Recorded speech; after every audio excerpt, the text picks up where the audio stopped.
तो hello friends, कैसे हैं आप लोग। तो फ्रेंड, आज की वीडियो सीरीज से हम एक नए सब्जेक्ट को स्टार्ट कर रहे हैं in the branch of CSIT six semester, जिस सब्जेक्ट का नाम है इंटेलेक्चुअल प्रॉपर्टी राइट्स। ठीक है, और इनको काफ़ी अच्छी तरीके से और काफ़ी कम समय में हम लोग कवर अप करेंगे। तो आज हमारा यूनिट नंबर 1 डिस्कस होने वाला है। वन शॉर्ट वीडियो के माध्यम से हम चीज़ों को प्रोवाइड कर रहे हैं।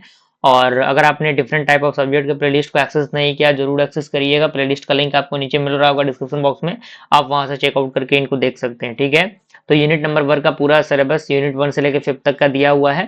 तो आइए यूनिट नंबर 1 को स्टार्ट करते हैं। सबसे पहला टॉपिक यूनिट नंबर 1 का आपका है concept and meaning of intellectual property. कह रहा है कि intellectual property refers to creation of human mind, यानी इंटेलेक्चुअल प्रॉपर्टी का मतलब जो है क्रिएट करना, किसको, ह्यूमन के माइंड को। जैसे एग्जांपल आपका इन्वेंशन हो गया, लिटरेरी वर्ड्स हो गए, डिजाइन, सिंबल्स, नेम्स, लोगोज, ये चीजें। ठीक है, intellectual property right is equal to legal right given to creator to protect their creation। यानी ये एक प्रकार का लीगल राइट होता है, जो राइट हम अथॉरिटी देते हैं किसी क्रिएटर को, जिससे कि वो अपने जो क्रिएशंस हैं उनको प्रोटेक्ट कर पाए। जैसे कॉपीराइट क्लेम होता है।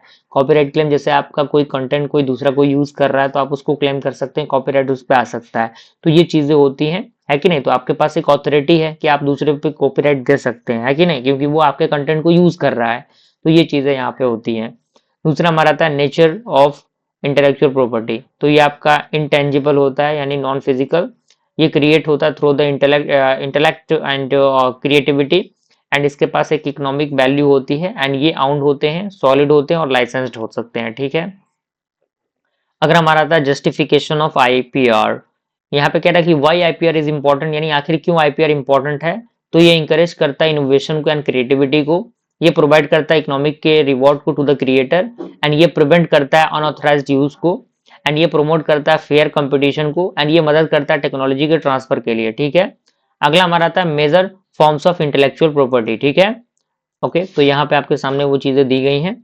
और दूसरा हमारा major form of intellectual property, तो इसमें सबसे पहला आपका कॉपीराइट आता है। तो प्रोटेक्ट की बात करें तो इसके अंदर जैसे बुक का कोई कंटेंट है कि नहीं, प्रोटेक्ट किया जाता है। कोई म्यूजिक का कंटेंट प्रोटेक्ट किया जाता है, फिल्म प्रोटेक्ट किया जाता है, सॉफ्टवेयर प्रोटेक्ट किए जाते हैं। तो ये चीजें प्रोटेक्ट की जाती हैं।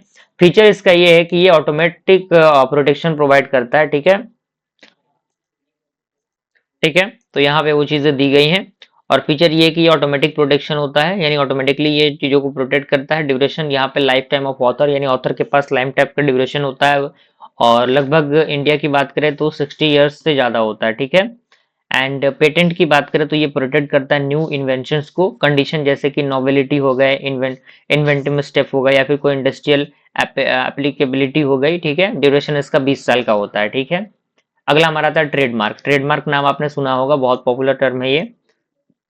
तो ये आपके ब्रांड नेम को प्रोटेक्ट करता है, आपके लोगोस को प्रोटेक्ट करता है, आपके सिंबल को प्रोटेक्ट करता है। यानी जो भी आपने सिंबल बनाया, जैसे हमारे चैनल का सिंबल है, तो अगर हम ट्रेडमार्क ले लेंगे तो हमारे चैनल का सिंबल कोई दूसरा यूज नहीं कर सकता, हमारे चैनल का नेम कोई दूसरा यूज नहीं कर सकता, है कि नहीं। जैसे कि आपका नाइक लोगो हो गया, ये जैसे मैंने एग्जांपल बताई थी। ड्यूरेशन इसका 10 साल का होता है, और 10 साल बाद इसको रिन्यू कराना पड़ता है। ठीक है, इंडस्ट्रियल डिजाइन की बात करें तो ये प्रोटेक्ट करता है आपके शेप को, पैटर्न्स को, अपीयरेंसेस को, जो भी प्रोडक्ट प्रोडक्ट होते हैं उनके। ठीक है, जैसे कि आपका डिजाइन ऑफ मोबाइल फोन, यानी किसी मोबाइल फोन का डिजाइन है तो उसका शेप, डिजाइन, लोगो वगैरह, यानी जो भी चीजें है उसको कॉपी नहीं की जा सकती। ठीक है, उसके बाद आपका आता है जियोग्राफिकल इंडिकेशन। ठीक है, तो ये आइडेंटिफाइंग करता है प्रोडक्ट को जो ओरिजिनेट होते हैं फ्रॉम द स्पेसिफिक प्लेस, जैसे कि आपका दार्जिलिंग का टी हो गया। ठीक है, layout design of semiconductor IC की बात करें तो ये प्रोटेक्ट करता है इंटीग्रेटेड सर्किट के डिजाइन को, यानी जो आईसी के डिजाइन होते हैं उनको प्रोटेक्ट करने का काम करता है।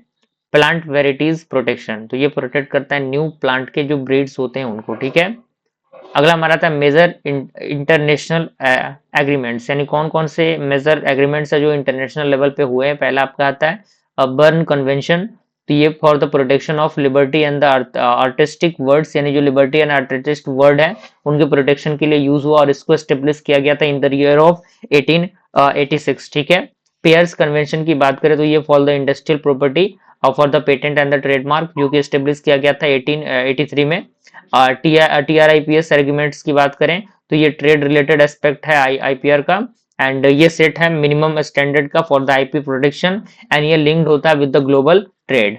अगला हमारा आता है वर्ल्ड इंटेलेक्चुअल प्रॉपर्टी ऑर्गेनाइजेशन तो ये वर्ल्ड इंटेलेक्चुअल प्रॉपर्टी ऑर्गेनाइजेशन की बात करें तो ये एक स्पेशलाइज्ड एजेंसी है for the United nation, and United nation का ये एक स्पेशलाइज्ड एजेंसी है। ये प्रमोट करता है प्रोटेक्शन को आईपी वर्ल्ड वाइड, ठीक है, and administrators international trades, and ये इंकरेज करता है इनोवेशन को एंड क्रिएटिविटी को। ओके, तो इस तरीके से हम लोगों ने चैप्टर नंबर 1 को कंप्लीट किया। आई होप आपने चीजों को समझा होगा। जल्दी हम लोग चैप्टर नंबर 2 के साथ मिलते हैं, तब तक के लिए थैंक यू।